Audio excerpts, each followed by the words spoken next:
Hello बच्चे बेटी, story time कहानियाँ जो जीना सिखाए में आप सबका स्वागत। नई स्टोरी है और इस बार स्टोरी थोड़ी सस्पेंसेबल है, तो ध्यान से सुनना। स्टोरी शुरू करती हूँ। स्टोरी टाइम कहानियाँ जो जीना सिखाए में आप सबका स्वागत है, ठीक है। तो स्टोरी का नाम लास्ट में बताऊँगी, इस बार बताऊँगी, हर बार भूल जाती हूँ लास्ट में बताऊँगी बोलती, पर अब बताऊँगी आज, ठीक है। तो एक बार की बात है, सुनो। एक सन्यासी सारी दुनिया की यात्रा करके भारत वापस लौटा था। एक छोटी सी रियासत में मेहमान हुआ। एक सन्यासी पता है, बहुत बार बताए, वे जो वैराग्य होते हैं, तो वो यात्रा करके पूरी दुनिया की यात्रा करके वो भारत लौटे। एक छोटी सी रियासत में मेहमान हुआ, मतलब किसी राजा की रियासत, साम्राज्य है, उनके दरबार में वो मेहमान बन के आए वो सन्यासी। उस रियासत के राजा ने जाकर सन्यासी को कहा, स्वामी, एक प्रश्न 20 वर्षों से निरंतर पूछ रहा हूँ, कोई उत्तर नहीं मिलता, क्या आप मुझे उत्तर देंगे? स्वामी ने कहा, निश्चित दूंगा, आज तुम खाली नहीं लौटोगे, पूछो। उस राजा ने कहा, मैं ईश्वर से मिलना चाहता हूँ। ईश्वर को समझाने की कोशिश मत करना, मैं सीधा मिलना चाहता हूँ। उस सन्यासी ने कहा, अभी मिलना चाहते हैं कि थोड़ी देर ठहर कर? अब राजा जी ने उस सन्यासी से पूछ लिया कि मैं बहुत सालों से प्रयास कर रहा हूँ, एक सवाल मेरे मन में है। सन्यासी ने कहा, ठीक है बोलो। तो उन्होंने कहा कि मैं ईश्वर से मिलना चाहता हूँ। तो उन्होंने कहा कि मैं डायरेक्ट मिलना चाहता हूँ, तो उसके लिए मेरे पास पेशेंस ही नहीं है, तुरंत मिलना चाहता हूँ। राजा ने कहा, माफ़ करिए, शायद आप समझे नहीं, मैं परम पिता परमात्मा की बात कर रहा हूँ। आप ये तो नहीं समझे कि किसी ईश्वर नाम वाले आदमी की बात कर रहा हूँ, जो आप कहते कि अभी मिलना है कि थोड़ी देर रुक के मिलते हैं। जैसे उन्होंने कहा कि मुझे मिलना है ईश्वर से, तो सन्यासी ने कहा, ठीक है, तुरंत मिलना चाहते हो कि थोड़ा देर रुक के मिलना चाहते हो? तो राजा को लगा शायद सन्यासी को बात समझ में नहीं, तो उन्होंने कहा कि मैं ईश्वर नाम के कोई व्यक्ति से नहीं मिलना चाहता, मैं उस परम पिता परमात्मा, जो इससे हम भगवान कहते हैं, मैं उनसे मिलना चाहता हूँ। और आप बोल रहे कि थोड़ी देर से मिलना चाहते हो, अभी मिलना चाहते हो? उस सन्यासी ने कहा, महानुभाव, भूलने की कोई गुंजाइश ही नहीं है, मैं तो 24 घंटे परमात्मा से मिलने का धंधा ही करता हूँ। अभी मिलना है कि थोड़ी देर रुक सकते हैं, सीधा जवाब दे। उन्होंने कहा, मैं समझ गया हूँ कि मुझे आपको परमात्मा से ही मिलना है, पर आपको अभी मिलना है कि थोड़ी देर बाद मिलना है, इसका सीधा सा जवाब दे, क्योंकि मैं 20 साल से तो यही काम कर रहा हूँ, 24 घंटे ये काम करता हूँ, तो 20 साल से मिलने को उत्सुक हूँ और आज वक्त आ गया तो मिल लो। अगर आप इतने 20 साल से उत्सुक हैं तो तुरंत ही मिल लीजिए। राजा ने हिम्मत की, उसने कहा, अच्छा, मैं अभी मिलना चाहता हूँ, मिला दीजिए। राजा जी ने कहा, अभी मिलना चाहता हूँ। सन्यासी ने कहा, कृपा करो, इस छोटे से कागज पर अपना नाम पता लिख दो, ताकि मैं भगवान के पास पहुँचा दूँ कि आप कौन हैं। सन्यासी ने राजा जी को कहा कि आप अपने नाम पता इस पर लिख दीजिए कागज़ पे, ताकि मैं ईश्वर से आपकी मुलाकात करवा दूंगा, भगवान से, कि आप कौन है, मैं बता सकूँ कि आप कौन है। राजा ने लिखा अपना नाम, अपना महल, अपना परिचय, अपनी उपाधियाँ और उसे दे दी सन्यासी को। वो सन्यासी बोला कि महाशय, ये सब बातें मुझे झूठे और असत्य मालूम होती है जो आपने कागज़ पर लिखी है। उस सन्यासी ने कहा, मित्र, अगर तुम्हारा नाम बदल दे तो क्या तुम बदल जाओगे? तुम्हारी चेतना, तुम्हारी सत्ता, तुम्हारा व्यक्तित्व दूसरा हो जाएगा। अब राजा जी ने तो लिख के दे दिया, पर सन्यासी ने कहा, ये सब तो मुझे झूठा साबित लग रहा है, सब कुछ झूठा लग रहा है। कि अब राजा ने तो सही से ही लिखा, पर सन्यासी तो देखो बहुत ही वो गुणवान होते हैं, और सच्चे सन्यासी को हम वो इतने विद्वान होते हैं, उनको वो गहराई से बात को बताते और समझाते। तो उन्होंने कहा कि ये सब झूठ लग रहा है, अगर मैं आपका नाम बदल दूँ और आपका परिचय बदल दूँ तो क्या आपका व्यक्तित्व दूसरा हो जाएगा?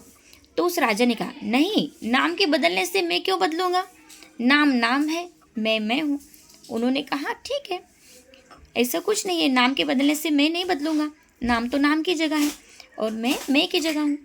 तो सन्यासी ने कहा, एक बात तय हो गई कि नाम तुम्हारा परिचय नहीं है। तो सन्यासी ने कहा, राजा को बात समझाती कि नाम आपका परिचय नहीं है। अभी देखो थोड़ी सी कॉन्फ्लिक्ट कहानी है, मतलब देखो कोई व्यक्ति है जो बहुत प्रसिद्ध है, जैसे कि देख लीजिए, अभी हम इसमें लेटेस्ट में लेते हैं एपीजे अब्दुल कलाम। उन्होंने इतने बड़े साइंटिस्ट थे, मिसाइल मैन थे। अगर हम बोले कि मिसाइल मैन कौन थे, तो हम एपीजे अब्दुल कलाम का ही नाम लेंगे। तो उनका नाम बदल भी गया, तो भी मिसाइल के नाम से उनका नाम दूसरा भी, उन्होंने APJ अब्दुल कलाम की जगह दूसरा भी नाम लिख दिया तो भी उनको ही जाना जाएगा, भले ही उन्होंने नाम दिया। तो उनका परिचय क्या है? उनका कर्म है ना। तो राजा का भी नाम भले ही बदल जाए पर उनका कर्म, वो राजा कैसा है, दानवीर है, निष्ठावान है, कृपालु है, दयालु है, तो उसके कर्म से उसको पहचाने जाएगा। ठीक है। तो राजा को बात समझ गई, उसने कहा कोई बात नहीं, मेरा नाम बदल भी दे तो भी मैं हूँ। अभी देखो, तो सन्यासी ने कहा ठीक, का मतलब आपको आपके नाम से कोई सब ये नहीं है, आपके नाम से आपका परिचय नहीं है, क्योंकि तुम उसके बदलने से बदलते नहीं हो, क्योंकि नाम के बदलने से तुम नहीं बदलते हैं। आज तुम राजा हो, कल गांव के भिखारी हो जाओ तो बदल जाओगे। अभी सन्यासी ने कहा आज तो आप राजा हो, कल भिखारी बन जाओगे तो क्या तुम बदल जाओगे? मतलब हमारी गुण क्वालिटी बदल जाएंगी, ऐसा उनका बोलना। तो उस राजा ने कहा नहीं, राज्य चला जाएगा, भिखारी हो जाऊंगा, लेकिन मैं क्यों बदल जाऊंगा? मैं तो जो हूँ वो हूँ, राजा होकर जो हूँ, भिखारी होकर भी वही होऊंगा। न होगा मकान, न होगा राज्य, न होगी धन संपत्ति, लेकिन मैं तो वही रहूँगा जो मैं हूँ। अब ये मैं कौन है? ये हमारे गुण हैं। अगर हम देखो, अगर हमने ब्रांडेड कपड़े पहन लिए तो हम क्या बदल जाते? हम क्या किसी को भी हम ये करते, किसी को भी किसकी भी ट्यूनिंग करते, जैसे सलमान की या फिर किसी की भी उनके जैसे पहन लिया, या फिर ऐश्वर्या राय या फिर माधुरी दीक्षित उनके जैसे ड्रेसअप कर लिया।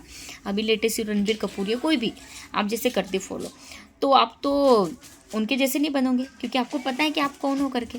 तो राजा को बन गया कि मुझे पता है कि मैं कौन है, इन सब से मुझे कोई फ़र्क नहीं पड़ता, मेरी पोजीशन चेंज भी होगी तो मैं ही रहूँगा। तो सन्यासी ने कहा तय हो गई दूसरी बात कि राज्य तुम्हारा परिचय नहीं है, क्योंकि राज्य छीन जाए तो भी तुम बदलते नहीं। तुम्हारी उम्र कितनी है? उसने कहा 40 वर्ष। सन्यासी ने कहा तो 50 वर्ष के होकर तुम दूसरे हो जाओगे, 20 वर्ष या जब बच्चे थे तब दूसरे थे।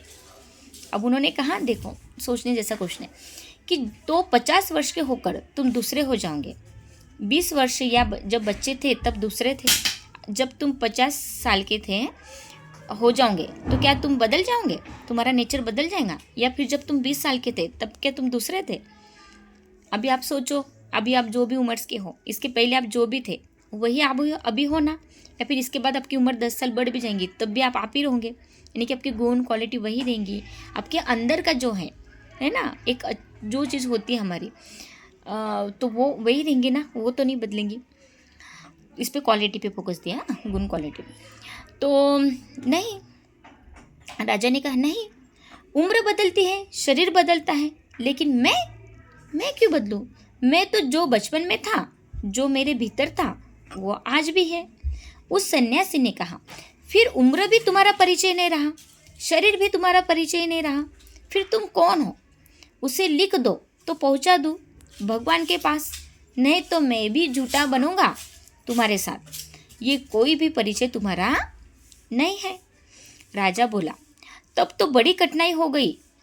अभी देखो, न नाम तुम्हारा, न शहर तुम्हारा, न पद तुम्हारा, और ना ही तुम्हारी उम्र, कुछ भी तुम्हारा नहीं, तो अब सीधा सीधा लिखो कि तुम कौन हो तो मैं ईश्वर को परिचय दूँ। तो राजा बोला ये तो कठिनाई की बात होगी, उसे तो मैं भी नहीं जानता, ये तो मैं भी नहीं जानता कि मैं कौन हूँ। जो मैं हूँ उसे तो मैं नहीं जानता, है ना, जो मैं हूँ उसे तो मैं नहीं जानता, इन्हीं को मैं जानता हूँ मेरा होना। अब ये जो नाम मुझे मिला है, मेरे माता पिता ने दिया, जो कर्म करके मुझे पद प्रतिष्ठा मिली मेरे कर्मों से, वो उसे मैं अपना मानता हूँ, है ना। जो उम्र मेरी बढ़ रही है उसे मैं अपना मानता हूँ, तो मैं इन्हीं को जानता हूँ, इसलिए इन्हीं को अपना मानने लग गया। पर मैं ये तो नहीं हूँ, ये मुझे अभी समझ में आ गया, तो मैं कौन हूँ ये तो मैं भी नहीं जानता हूँ। थोड़ी सोचने जैसी है, ठीक है, जितनी आपको समझ में आए। उस सन्यासी ने कहा फिर बड़ी कठिनाई हो गई, क्योंकि जिसका मैं परिचय भी न दे सकूं, बता भी न सकूं कि कौन मिलना चाहता है, तो भगवान भी क्या कहेंगे कि किसको मिलाना चाहते हो। अभी तुमको खुद ही नहीं पता कि तुम कौन हो, तो मैं अगर ऐसा परिचय दूंगा तो वो भगवान भी नहीं समझेंगे और वो बोलेंगे कि आप किसको मिलाना चाहते हैं। तो जाओ पहले इसकी खोज करो, तुम कौन हो, और मैं तुमसे कह देता हूँ कि जिस दिन तुम ये जान लोगे कि तुम कौन हो, उस दिन तुम आओगे नहीं भगवान को खोजने, क्योंकि खुद को जानने में वो भी जान लिया जाता है जो परमात्मा है। ठीक है, कि जो हम है उसको जानने के लिए हमें पहले खुद को जानना पड़ता है, और उस हम खुद को जब जान लेते हैं तो उस परमात्मा को भी जान लेते हैं। तो देखा कितना सन्यासी ने युक्ति युक्त होके पॉइंट टू पॉइंट उनको अपनी बात समझाई। जैसे हम बोलते हैं ना बार बार कि मुझे ईश्वर से मिलना है, परमात्मा से मिलना है, पर मिलने के लिए पहले हमारा परिचय भी तो हमको देना पड़ेगा। जैसे आपको प्रेसिडेंट से मिलना है या प्राइम मिनिस्टर से मिलना है, उनके महल में जाओगे तो आपको आपसे परिचय मिलेंगे। अगर आपका परिचय आप उनसे अच्छे से देते हो तो वो आपसे मिलेंगे, और अगर अपना परिचय आप ठीक से नहीं देते तो वो आपसे नहीं मिलेंगे। तो ये होगी स्थूल की बात। ये नाम, ये हमारा काम, हमारा शानो शौकत या फिर जो भी चीज़ें हैं ये हमारी इस दुनिया की है, पर ईश्वर के पास वो दुनिया तो निराली है। वहाँ पे हमें ना हमारे नाम से ना काम से जाना जाता, वहाँ हमें सिर्फ हमारे कर्मों से जाना जाता है। और वो कर्म जब हम हमारे प्रैक्टिकल में लाते हैं तो उसको जानने के लिए पहले हमको हमारे मैं को जानना पड़ता है कि जो कर्म मैं कर रहा हूँ, मतलब मैं अच्छे, अभी कोई व्यक्ति होता है अच्छे अच्छे कर्म करते रहता है तो हम उसको बोलते नहीं बहुत अच्छा इंसान है, बहुत दयालु, बहुत विद्वान है, बहुत अच्छी अच्छी बातें बोलते रहता है, तो हम उसको बहुत अच्छा मानते हैं, अप्रिशिएट करते हैं, मान सम्मान देते हैं। तो हम उसके कर्मों को करते हैं, तो हम उसके अंदर का वो मैं भी देख लेते हैं कि ये इंसान रियल में बहुत अच्छा है। ये एक शब्द हम उसके आगे जोड़ते हैं, नहीं रियल वेरी जेन्युइन मैन है ना, ऐसा हम बोलते हैं, वेरी जेन्युइन गर्ल ऐसा हम बोलते हैं। वो बहुत हम ये रियल शब्द डाल देते। तो रियल जब पता है तो वो हमारी अच्छाई अंदर की, तो वो अच्छाई हमारे अंदर कहाँ से आई, तो मैं कौन है।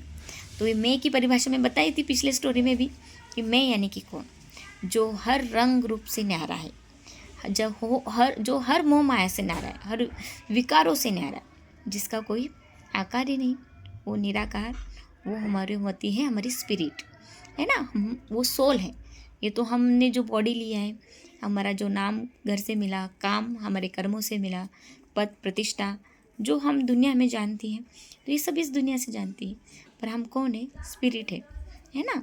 स्पिरिट ही, वो सोल ही हर बार अपनी जर्नी पे चलती रहती है, एक जर्नी ख़त्म हुई तो एक जर्नी पे जाती है। तो ये सोल का हमारा रियल परिचय है।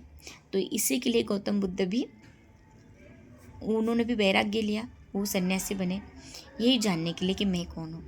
महान महान विद्वान इसी की खोज में निकले कि मैं कौन हूँ, है ना।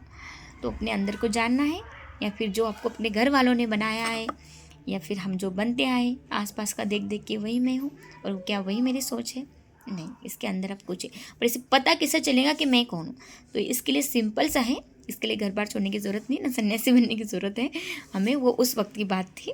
अभी तो हम स्मार्ट, दुनिया के स्मार्ट बच्चे हैं, है ना, तो हम सबके साथ रह के ही मैं को जान सकते हैं। उसके लिए बस कुछ नहीं, 10-15 मिनट डेली मेडिटेशन करो। उस मेडिटेशन में आपके अंदर एक अच्छी अलग सी पावर आ जाएगी, आपकी स्पिरिट ऑटोमेटिक आपको वो टच करा देंगे कि आप कौन हो करके। वो आपके अंदर की जो भी भावना है वो आपको ऑटोमेटिक फील होने लग जाएंगी। तो अपने मैं को जानने के लिए बस 15 मिनट का मेडिटेशन डेली करो, और अच्छे काम करो, अच्छा सोचो, अच्छा बोलो, अच्छा खाना खाओ, है ना, अच्छे लोगों के साथ रहो, अच्छी अच्छी बातें करो, अच्छी किताबें पढ़ो, अच्छे से म्यूज़िक सुनो, क्योंकि जो सुनोगे, जो बोलोगे, जो खाओगे, जो देखोगे, वो सब आपके सोल के अंदर जाता है। सभी के गुण सोल ऑब्जर्व कर लेती है और आपको रिजल्ट देती है।